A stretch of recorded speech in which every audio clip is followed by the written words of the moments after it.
I was just a 15-year-old kid going about a simple life in a simple house. The next, my mother was gone. No fight, no warning, not even a note that explained anything beyond a hollow promise to take time.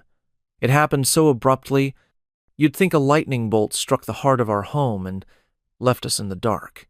From that moment on, the ground beneath my feet felt less stable. Like at any moment, it could collapse again. I remember the silence that followed her disappearance more vividly than anything else. Before she left, the house was lively enough. A television humming in the background, the low rumble of my dad's laughter, the faint clinking of dishes after dinner. Once she vanished, everything quieted. We were left with echoes. My father, a hard-working man who rarely took a day off, didn't talk much about her leaving. He retreated into his work, and I retreated into myself. At 15, I couldn't fathom what had really happened. How someone you love could just abandon you like that. Was it something I'd done? Some fault in me that pushed her away? My dad never said, and I never asked. We just carried on in the bleakest way possible. School became my refuge, my friends, my shield. My father tried to fill both parenting roles the best he could, but even he seemed haunted by her sudden exit. We never heard from her again, or so I believed. But if I thought the mystery would end there, I was wrong. The real answers were still hidden, waiting for the moment they'd come crashing into my life again. In the weeks that followed, my father and I developed a routine of avoidance. We tiptoed around each other, careful not to ask questions we couldn't bear to hear answered. He drowned himself in his job, sometimes pulling back-to-back shifts as if staying busy could chase away the shadows of what we'd lost. I buried myself in school. Classes and homework became my excuses to duck away from the emptiness at home. At 15, it's hard to process the idea that a parent could vanish simply because they felt like it. I clung to the thought that maybe she was sick, or maybe she'd run away for a reason I couldn't possibly understand. My father never voiced it, but I sensed he had his own silent theories. The only thing we agreed on was not to speak about her. It was a tacit understanding. Mentioning her name only stirred the raw confusion simmering inside us. Days blurred into weeks, and we eventually learned to function around the giant hole she left behind.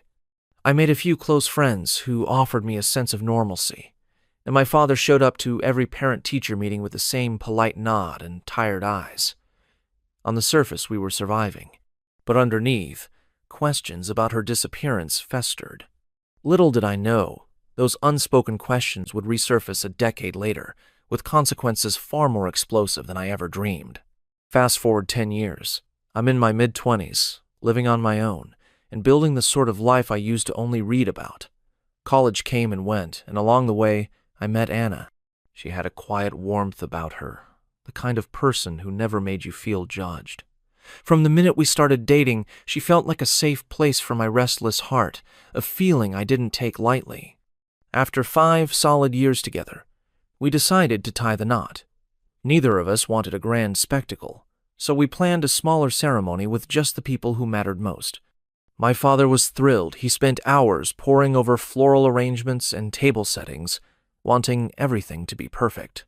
It felt like a full-circle moment. The father who had shouldered my pain for so many years was now helping me build a future filled with joy. Then, like a whispered curse from the past, an email appeared in my inbox. The sender's name made my stomach clench. It was my mother. I reread it over and over, disbelief mingling with anger. She apologized for vanishing a decade ago, said she regretted the hurt, and asked if she could come to my wedding. No real explanation. No mention of those long, empty years, just a gentle knock on the door I'd carefully locked. The ghost of my past was back, and I had no idea if opening that door would lead to healing or total devastation. I told Anna first, because I had to get the words out before they consumed me. She listened with her usual empathy, rubbed my back, and said we should figure it out together, no pressure, no rush. My father's reaction was another story. His face went oddly still when I mentioned the email, and I noticed the tension in his jaw. He took a slow breath, set his coffee mug aside, and spoke in a measured tone.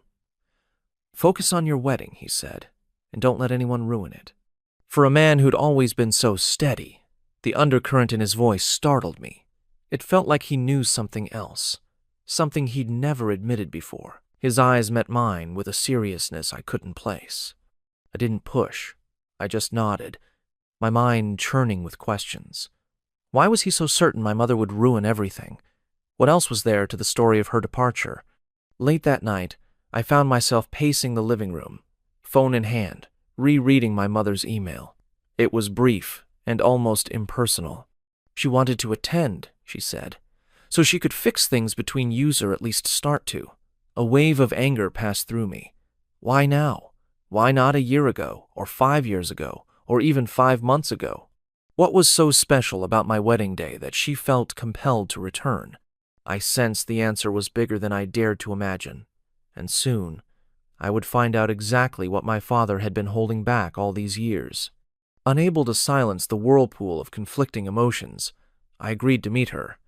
If nothing else, I wanted to see her face when she tried to explain a decade of silence. We chose a small cafe near my apartment, a place with warm lighting and mismatched chairs that usually felt cozy. That day, it felt suffocating. The moment she walked in, it was like stepping back in time, only older. She looked smaller, as if life had worn her down. She offered a timid smile, and I had no idea how to respond. My heart pounded, not with excitement or relief, but with a strange kind of rage I'd never acknowledged before. I let her speak first. She started by saying how much she missed me, how she wished she could turn back time and undo the pain. But she gave no concrete reason for leaving, just mumbled phrases like, I wasn't myself, and I needed to figure things out. Each word felt like a hollow excuse. She danced around specifics, and I let her talk, hoping she'd slip and reveal something real. She never did. Eventually, she asked the question I knew was coming. Can I come to your wedding? It felt surreal to hear. My wedding. The day I'd spent months planning with the two people who hadn't abandoned Memi father and Anna.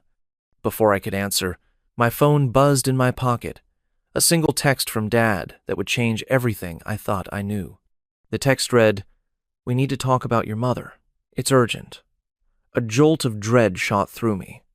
My father had never used the word urgent in reference to her before. I ended the meeting with my mother on a vague, I'll think about it, and rushed home. Early the next morning, I arrived at my father's place. His face was drawn, eyes tired.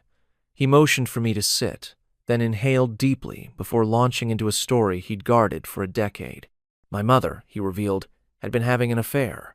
It wasn't just emotional turmoil or depression that caused her to leave.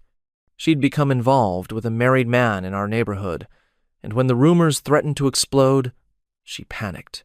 Rather than facing the shame, she slipped out of our lives overnight. My head spun. I struggled to connect the mother I remembered, the woman who laughed at my silly jokes, who tucked me in with a smile, to this stranger who'd walked away from everything to avoid a scandal. The father I'd always known was stoic, never prone to outbursts. Now he looked like a man who'd been forced to carry a secret far too heavy for one person. He told me he'd kept it from me because I was just a kid, and he couldn't bear to darken my memories of her. He had hoped maybe she'd come around, that she'd own up to her choices and try to fix things. But years passed, and she remained silent. Knowing the truth was like a punch in the gut butt. It was nothing compared to the emotional storm that came next when I confronted her.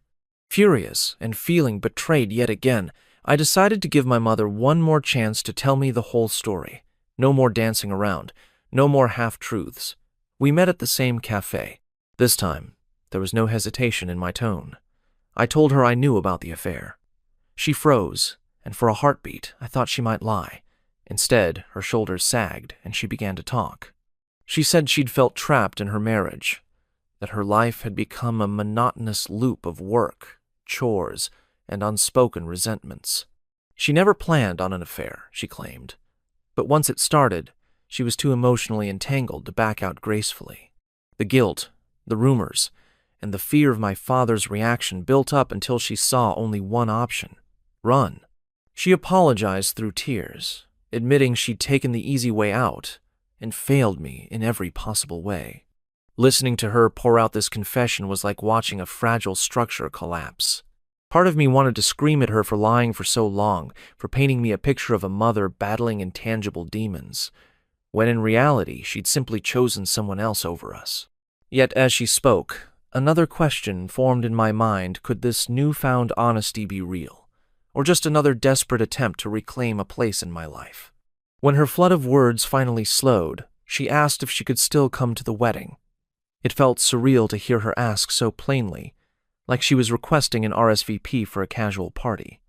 My anger smoldered. The wedding was days away. I had spent a decade building a life without her, and here she was, hoping to waltz into the ceremony like a long-lost guest of honor. I told her, flatly, that I didn't know. Her tear-stricken face was heartbreaking, but I couldn't push aside the years of betrayal to comfort her. I walked out of that cafe weighed down by 1,000 doubts. Could I even enjoy my wedding day if she was there, reminding me of every broken promise? Or would excluding her become a lifelong regret, a door slammed shut forever? At home, Anna saw right through me. She held my hand while I paced, letting me unload every thought without telling me which route to choose. My father, on the other hand, was blunt. "She left us. Why let her back in?" he asked, though not in a tone of anger, more in a tone of caution. Little did I know, my mother wasn't finished. A handwritten letter soon arrived, forcing me to confront my own complicated feelings one final time. A few days later, I found a plain envelope in my mailbox with no return address. Inside was a handwritten letter from my mother rarity in an age of emails and texts. Her penmanship was shaky, as though she'd written it through tears. She began by apologizing again, but this time her words felt more raw and direct. She admitted the affair, owned up to the hurt she caused, and said she wished she'd handled things differently from the start. She didn't beg or make excuses, though she did ask for one mercy: the chance to attend my wedding, not to upstage or cause drama, but to quietly bear witness to the most important day of my life. If I denied her that chance, she wrote, she'd understand, and wouldn't contact me again unless I reached out first. I read her letter multiple times, my emotions twisting in every direction. Part of me wanted to burn it, to erase her from the happiest day of my life. Another part recognized how final such a decision would be. Was I ready to let her into that sacred moment, or was forgiveness still too far out of reach? As the wedding day crept closer, I couldn't escape the memories of that 15-year-old kid who woke up to an empty home. That kid had spent years wondering if he'd done something wrong, if his mother left because he wasn't enough. It was a wound I thought had scarred over, but now it was painfully fresh. I also thought about Anna, and how she'd been a beacon of understanding from the start. We had talked about everything under the sun: the meltdown I'd had my senior year of high school, the way I'd randomly break down when something reminded me of my mother. Through it all, Anna never tried to fix me. She just let me breathe through the pain. For her, the question of my mother's attendance was simple. She wanted me to do whatever would bring me peace, even if that meant letting a long-lost parent into our day. One evening, I sat down with my dad for dinner. We didn't say much at first, just picked at our plates. Then he cleared his throat and said, "Son, this has to be your decision, no one else's. But don't forget, this is your wedding, no regrets." His words kept echoing in my head, especially as the wedding day arrived and I still hadn't given my mother a clear answer. My wedding morning was a blur of activity friends buzzing in and out, Anna's mother double-checking the floral arrangements, my father making sure I had everything I needed. I dressed in front of a mirror, feeling a mixture of excitement and dread. This was the day I dreamt of, a day to start fresh with the woman I loved. But in the back of my mind, the question still lurked. Was my mother going to appear? Just before I left for the venue, I sent her a short message. "If you want to come, I won't stop you. But please, understand my boundaries. This day isn't about the past. It's about Anna and me." It was the closest I could get to an invitation without fully endorsed presence. At the ceremony site, guests began to fill the rows of chairs beneath a canopy of early morning sunlight. My father stood at my side, radiating quiet pride. Anna's family had the same teary-eyed smiles I always imagined they would. And then the music started, guiding Anna down the aisle toward me in a radiant dress. My heart pounded so hard it drowned out every other sound. That's when I saw, just beyond the rows of guests, a familiar figure standing in the background, my mother. I tried not to let my gaze linger on her. This was my moment with Anna, the woman who'd loved me through every piece of baggage I carried. We exchanged vows, promises that felt like the safest, most sacred words I'd ever spoken. The officiant pronounced us husband and wife, and we turned to face the applause of our closest friends and relatives. Out of the corner of my eye, I caught sight of my mother. She'd chosen a seat near the back, half hidden behind taller guests. She wasn't standing or waving, she simply watched, hands clasped tightly together, tears gathering at the corners of her eyes. My throat tightened, but I kept walking, clutching Anna's hand. The wedding reception began with laughter and music. My best friend gave a toast that had everyone in stitches, reminiscing about the time I tried, and failed, to bake cookies in high school. Anna and I shared our first dance, the swirl of her dress reminding me how lucky I was. Occasionally, I'd glance around to see if my mother was still there. She lingered for a while, silent, before slipping out as inconspicuously as she'd arrived. I should have felt relief. Instead, I felt the weight of 1,000 more questions, ones I realized I might finally be ready to ask. Once the reception wound down, and the last of the well-wishers left, I found a moment to breathe. Anna and I retreated to a quiet corner of the venue, watching the sun dip behind the trees. We held hands, letting the events of the day wash over us. I asked her if she'd seen my mother, and she nodded. She said my mother kept her distance and only approached one of Anna's aunts to politely thank her for allowing her to sit. Surprisingly, I didn't feel angry. Maybe it was the afterglow of the wedding or the surge of gratitude I felt for everyone who stood by me. Whatever it was, a small, cautious part of me felt okay that she was there. She hadn't tried to hijack the day or make a scene. She came, witnessed the ceremony, and left. My father joined us a little later, eyes full of pride. He didn't mention my mother. He simply put a hand on my shoulder and asked if I was happy. The truth was I was. Despite the emotional hurricane that had led up to this moment, I felt a new sense of steadiness. But with that steadiness came a startling realization. I wasn't done with my mother's story, yet not by a long shot. In the days that followed, Anna and I settled into the first phase of married life thank you cards, leftover wedding cake in the fridge, and a home that now felt more like ours. My father returned to work, occasionally stopping by for dinner when we invited him. His presence was reassuring, and for the first time in a decade, we found ourselves talking a bit more openly about the past. I still hadn't reached out to my mother. She sent me one last text after the wedding, thanking me for letting her attend, however unofficially. "I won't bother you," she wrote, "until or unless you're ready." It was the most restrained message I'd ever seen from her. One evening, as Anna and I flipped through our wedding photos, we noticed a candid shot. In the background, there was my mother, her eyes red with tears, watching the ceremony from afar. I stared at that photo for a long time, a whirl of emotions pressing against my chest. In that moment, I didn't see the woman who'd lied or run away. I saw a figure steeped in regret. Yet, regret alone doesn't mend relationships. Was I prepared to take the next step, or would I let another decade of silence set in? A few weeks passed, and life began to feel normal again. But normal doesn't always mean resolved.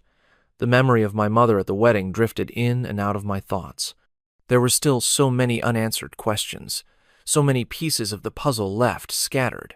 Anna noticed my restlessness and encouraged me to consider talking to my mother again this time, without the pressure of a wedding looming overhead. One afternoon, I picked up my phone and typed out a tentative message. "I'd like to meet again, but on my terms. No secrets, no half-truths. Can we do that?"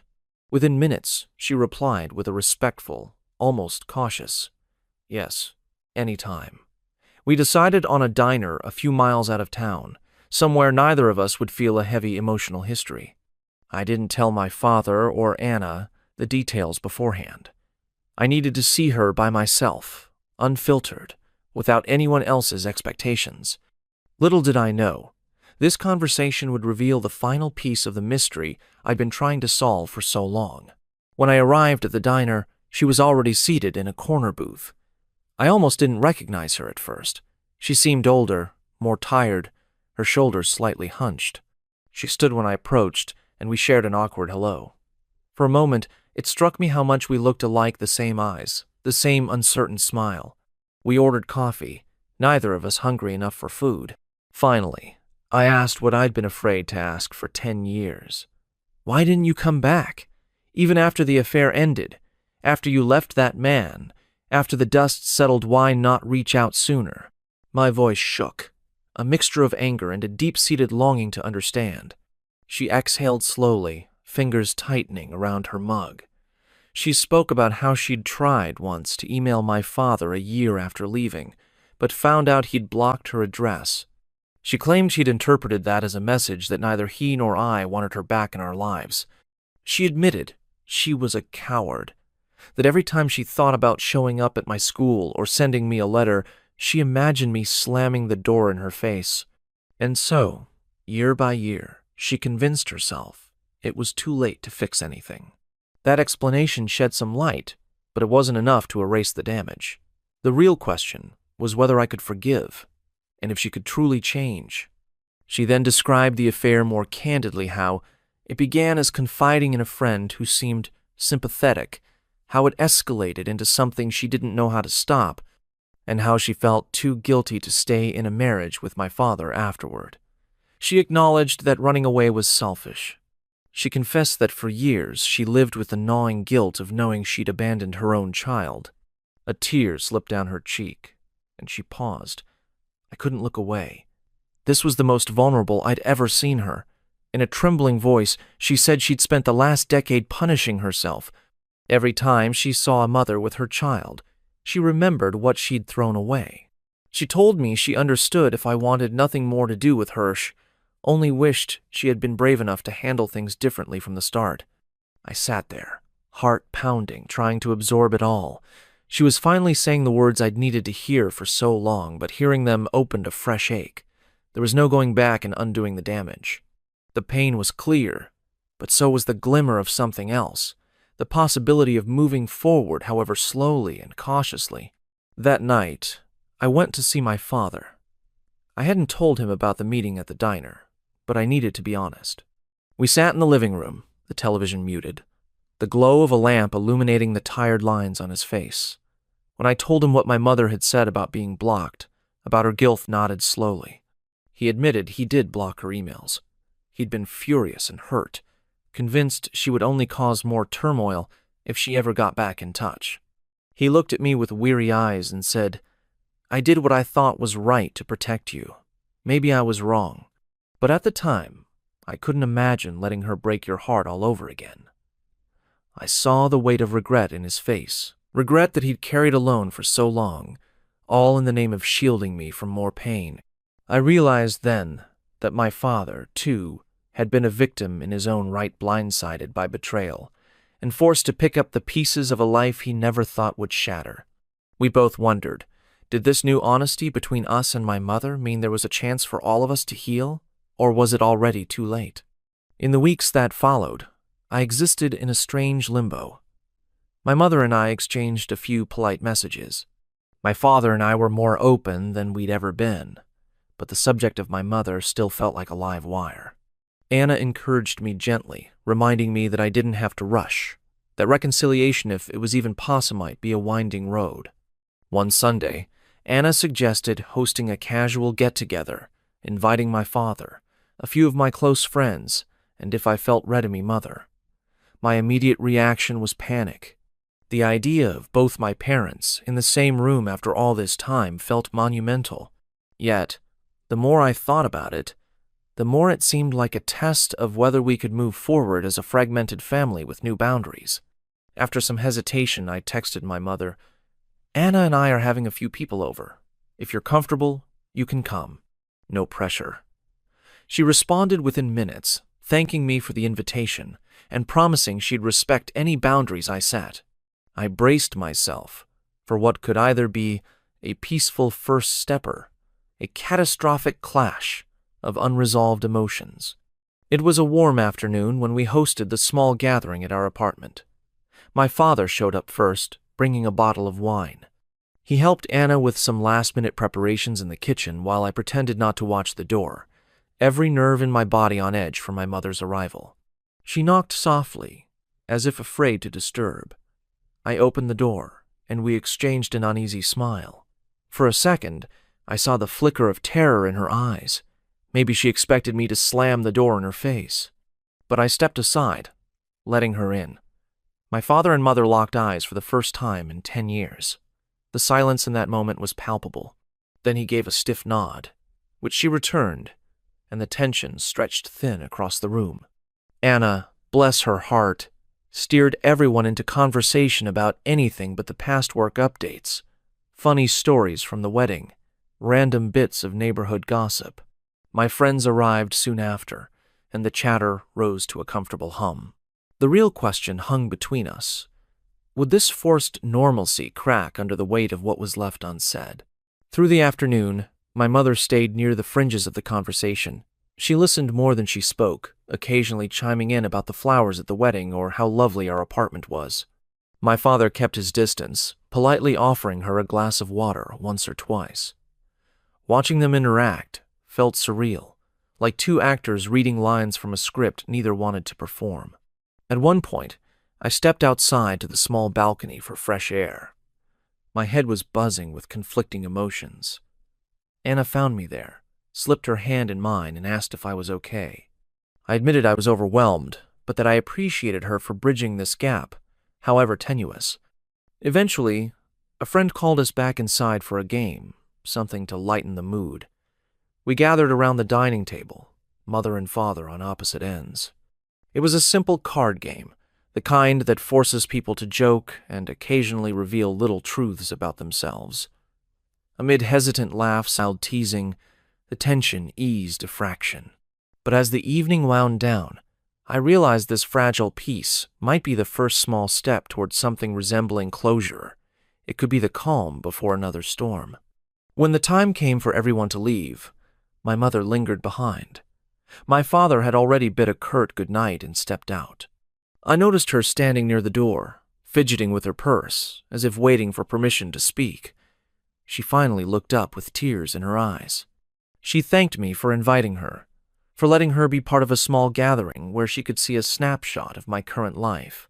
She admitted that she was terrified I'd never speak to her again after the wedding, and that today had given her a glimmer of hope that maybe we could build something new. I stood there, uncertain how to respond. The child in me still ached, still wanted to cry out that she'd missed a decade of my life. The adult in me recognized that she was standing in front of me, humbled and remorseful. I offered a tentative hug, the kind that's stiff with the weight of unspoken wounds. She left quickly afterward, her face a mix of relief and sadness. In that silent embrace, I sensed a door was opening very slowly, but opening all the same. In the days after the gathering, I made a point to visit my father more often.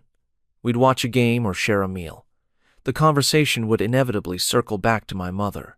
Each time, I'd see the flicker of pain in his eyes. She'd broken his trust in the worst way, and it wasn't something he could easily forgive. But he surprised me by asking, "Do you see a path forward with her?" I hesitated, then nodded. "I think so," I said. "At least, I need to try." He studied me for a moment, then a resigned sigh, and patted my shoulder. "If that's what you need, do it. I won't stand in your way. Just be careful. I don't want you hurt again." It was the most he'd said about the situation in a single sitting. For all his stoicism, I knew he was afraid that any attempt at reconciliation might rip open old wounds. But I also sensed something else. Maybe, deep down, he wanted me to find peace, even if it meant forging a new relationship with the woman who had hurt us both. That left one final question. Was my mother truly ready to make amends, or was she simply chasing her own redemption? Over the following months, my mother and I ventured into a cautious pattern of communication. She'd occasionally send me letters, actual paper letters in neat handwriting where she recounted memories from my childhood, times we baked cookies together, how she marveled at my curiosity about science, the nights she read me bedtime stories. Each recollection felt both warm and painful, like a reminder of what we had lost. Sometimes she'd call, her voice trembling with the anxiety of not knowing if I'd pick up. We talked about trivial things at first, my work schedule, Anna's cooking experiments, but over time, we waded into deeper territory. I asked her more about the affair, what exactly pushed her over the edge. She opened up about feeling stifled in a relationship that lacked real communication, about how one bad decision spiraled into a catastrophic betrayal. And with each conversation, I found myself softening, though not entirely. Trust takes time to rebuild, but I discovered that my anger was gradually giving way to a cautious empathy. Yet, every step forward felt precarious, as though the slightest misstep might send us tumbling back into a decade of silence. Meanwhile, my father and I grew closer than ever. We navigated this new phase with frank discussions. He told me about the early days of his marriage to my mother, back when they were young and he'd never imagined a future without her. He recalled small cracks that formed over time, financial stress, disagreements about priorities, the exhaustion of raising a child while both parents worked long hours. He confessed he blamed himself sometimes. Maybe if he'd talked to her more or noticed her restlessness, she wouldn't have strayed. But I reassured him that her choice to have an affair and abandon us wasn't his responsibility alone. It was a conversation that left us both emotionally drained, but strangely closer. For years, we'd avoided dissecting the past. Now, we were finally facing it, piece by piece. The weight of heartbreak doesn't lift easily, but shining a light on it, acknowledging it, seemed to make it more bearable. We were forging a new bond, father and son, no longer defined by a single act of betrayal from years ago. Yet even with the weight lifting, one question lingered. Could he and my mother ever be in the same room without the ghosts of their marriage haunting every corner? Anna, ever the mediator, floated the idea of a casual meal, just the four of us. Me, her, my father, and my mother. My initial reaction was an outright, no way. The thought of them sitting across a table, awkwardly pretending everything was fine, felt doomed. But as weeks turned into months, the idea slowly began to feel less impossible. Cautiously, I proposed it to my father. He rubbed his temples and took a deep breath. "I'll think about it," he said finally. I texted my mother, who surprisingly responded with, "If your father is comfortable, I'll be there. I won't force anything." For a while, I heard nothing back from Dad. Then, one evening, he called and said, "Let's do it, but don't expect miracles." My heart pounded. Were we about to witness a fragile healing or a final collision that would end any hope of reconciliation? At one point, my mother mustered the courage to say, "I know I can't change what I did, but I want you to know I'm deeply sorry." She directed this to both me and my father. He stared at his plate for a moment. Then, in a halting voice, he acknowledged her apology. He didn't say he forgave her, just that he appreciated her honesty. It felt like watching two long-lost travelers attempt to find common ground on a cracked, uneven path. Anna rested her hand on mine under the table, offering silent support. Part of me expected an explosion of old resentments, but none came. Maybe it was time that had softened the pain, or maybe it was the realization that holding on to anger for another decade served no one. By the time dessert arrived, the atmosphere was less brittle. The four of us shared a few gentle smiles, even a brief chuckle about how unbelievably awkward this evening had been at the start. Was this the start of a genuine rebuilding, or simply a polite truce that would crumble the moment real life intruded again? After dinner, we parted ways quietly. My father shook my mother's hand, a simple, civil gesture that spoke volumes about how far we'd come since those years of silent hostility. In the car, Anna and I drove home in near silence.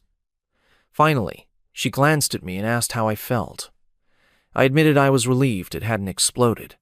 Maybe we'd taken a step, no matter how small, towards something new. That night, I didn't toss and turn with guilt or fear like I had so many times in the past.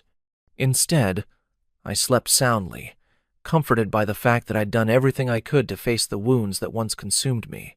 My mother's betrayal and disappearance would never be erased, but neither did they have to define every moment of my future. It was a strange, tentative peace, like stepping onto thin ice and finding it just strong enough to hold your weight. The question now was whether that ice would thicken over time, supporting a real relationship, or crack under the strain of old resentments. In the months that followed, my life became a balancing act. I spoke with Mother now and then, usually a quick call or text to check in. We never tried to force a perfect mother-child dynamic. It was more like two people learning how to be in each other's lives again after years apart. Sometimes the conversations felt comforting, other times the weight of the past made them awkward. My father, too, was adjusting. He didn't mention my mother unless I brought her up first. When I told him we'd had a short phone call, he'd nod, carefully neutral.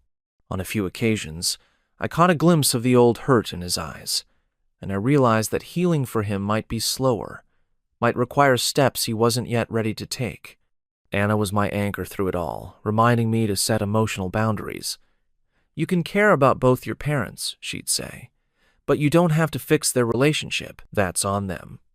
Her words echoed in my mind, especially as I found myself craving a simple, conflict-free life, one that might never fully exist. Some nights, I'd sit in our living room, gazing at the wedding photos hung on the wall. I'd remember how it felt to see my mother in the last row, quietly watching the ceremony. That had been the first real moment of vulnerability she'd shown since returning to my life. It struck me how far we'd come from that day, from the anger and confusion that nearly overshadowed my wedding. In place of that anger, I felt a cautious acceptance of the complexity of family. There's no perfect script for dealing with a parent who vanishes for a decade. Forgiveness doesn't come neatly wrapped, and trust isn't reestablished overnight. But each step we'd taken, whether it was reading her letters, confronting her at the cafe, or sharing an awkward dinner, had chipped away at the walls I once built to shield myself from further pain. It was a slow process, and not guaranteed to succeed. But it was progress, however fragile. With that progress came a realization. Closure is never a single event. It's a continuous choice to keep mending. Looking back, I can pinpoint the exact moment this journey truly began. The day I decided to reply to her email instead of deleting it. In doing so, I opened Pandora's box of secrets, heartbreak, and difficult truths. Yet I also opened the door to a possibility I'd never dared to consider: some measure of reconciliation, however imperfect.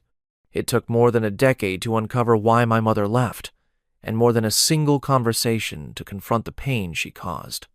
My father and I navigated revelations about the affair, about his attempts to protect me, and about the quiet regrets that haunted us both. Through it all, Anna's unwavering love formed the steady backdrop I needed to keep going. Today, I'm not sure what label to give my relationship with my mother. We're not exactly close, but we're not estranged anymore either. We're two people trying to learn how to exist in each other's worlds, after losing a decade to silence. My father remains cautious, but he's opened the door a crack, allowing for the slightest glimmers of civility. Maybe one day he'll let more light in. As for me, I've learned that healing isn't about erasing the past. It's about acknowledging it, facing it head on, and then deciding to keep living fully despite the scars. My wedding day could have been overshadowed by anger, but instead, it became a turning point, a quiet crossroad where I realized I didn't have to carry the burden alone. No matter how this story continues, I know one thing. I'm not that 15-year-old anymore, stuck in the darkness of an empty house. I've built a life filled with love, friends, and hope. My mother's return didn't destroy that. It just showed me that even the deepest wounds can find a path toward healing if we choose to seek it. And that is the truest gift I could have given myself on my wedding day. The permission to be whole, in spite of and alongside the broken pieces of the past. Thank you for watching and sharing this journey with me. If this story resonates with you in any way, if you're navigating a fractured relationship or haunted by questions left unanswered, know that you're not alone. Sometimes, the road to closure wins through painful confessions and uncomfortable truths, but it can also lead to a peace you never thought possible. The choice to walk that path is yours. and yours alone.